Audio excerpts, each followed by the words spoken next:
में दुख सुख का कारण अज्ञानता है। संसार का दुख सुख हम अज्ञानता बस अपना मानते हैं, क्योंकि चेतन के अंदर न दुख है न सुख है। अपने चेतन स्वरूप में सुख और दुख दोनों नहीं है, दोनों का जनैया है चेतन। दुख को भी जानता है, सुख को भी जानता है, उसके स्वरूप में नहीं है जानता है, उसको हम सच्चा मान लेते हैं। क्योंकि संसार में हमने अपने संबंध जो जोड़ रखे हैं उनको सच्चा माना, हमने शारीरिक संबंधों को सच्चा माना, उनके सुख दुख को हम अपना मान लेते हैं। अपने संबंधियों का सुख दुख है उसको भी हम अपना मान लेते हैं, तो हमारा नहीं है। हमारा शरीर का भी सुख दुख हमारा नहीं है, पर हमारे शरीर के संबंधी भी और होते हैं, उनके सुख दुख को हम अपने ऊपर ले लेते हैं। जो मिथ्या सुख दुख है, अपना नहीं है वो। इसीलिए ज्ञानी पुरुष जो है सुख दुख को अपना नहीं मानते। ठीक है, शरीर को भी सुख दुख होता है, प्रारंभ के अनुसार होता है। प्रारंभ के अनुसार शरीर को सुख दुख होगा तो भोगना पड़ेगा, उसको टाला नहीं जा सकता है। उसको टाला नहीं जा सकता, उसके लिए चिंता करना व्यर्थ है। प्रारंभ का शरीर बना है और प्रारंभ के अनुसार उसको भोगना पड़ेगा, सही संबंध से भोगना पड़ेगा। अपन उसके जनैया है, वो अपने स्वरूप में नहीं शरीर चलता है, और पहले कर्म हो चुका है, उस कर्म का भोग तो भोगना पड़ेगा। इसी प्रकार से इसकी चिंता बिल्कुल ज्यादा नहीं करनी चाहिए। जो सही का भोग है, सही को भोगना पड़ता है, सही का बन चुका है वो, हम चिंता करते न करते इसमें शांति पूर्वक उसको व्यतीत कर लेना चाहिए। और दूसरा जो मानसिक जो दुख है, ये है ही नहीं, ये खाली माना हुआ है।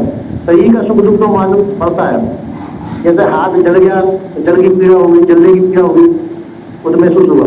तो मन का माना हुआ जो सुख दुख है वो बिल्कुल नहीं है।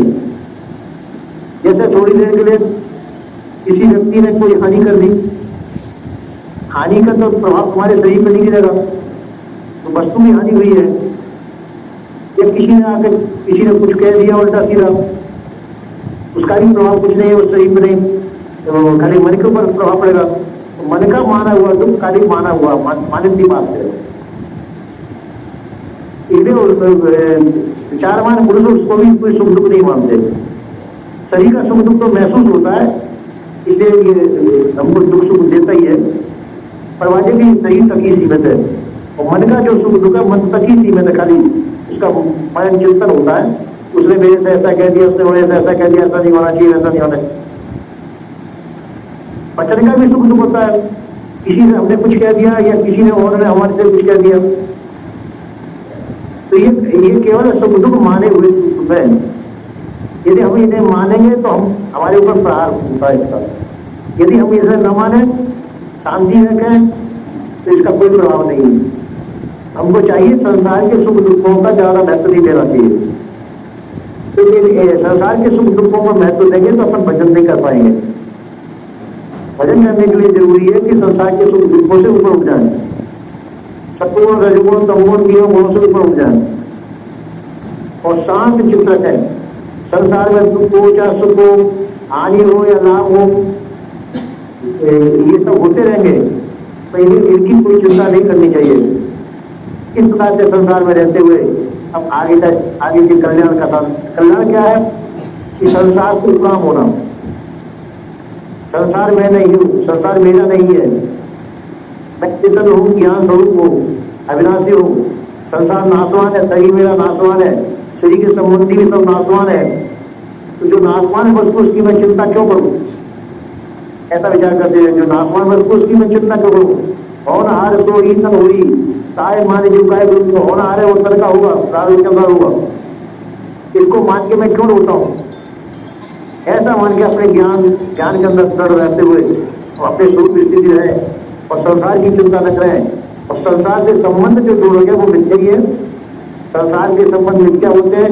खैर व्यवहार के लिए मान लो, व्यवहार निभा लो, और है झूठे संबंध। इसी प्रकार से उनको संसार में रहना चाहिए, उसको झूठा समझते हुए, और अपना भजन जरूर करना चाहिए। भजन में ढील नहीं देनी चाहिए। भजन करते हुए संसार में उपराम रहते हुए संसार में रहो, और संसार को सत्य मत मानो। संसार का व्यवहार झूठा ही है, खाली जानने मात्र है, उसको व्यवहार को इधर उधर करते हुए और व्यवहार कर दो। बाकी इसमें दृढ़ता मत लो, संसार के संबंध में दृढ़ता नहीं लेनी चाहिए, अपने आप को अलग ही बनाए रखना चाहिए और अलग बनाए हुए रखते हुए सब व्यवहार करते हुए हम अपने आप को बिल्कुल संसार से अलग रखें, यही हमारा धर्म है, ऐसा संत गुरुजन कहते हैं। बोलिए श्री सद्गुरुदेव की।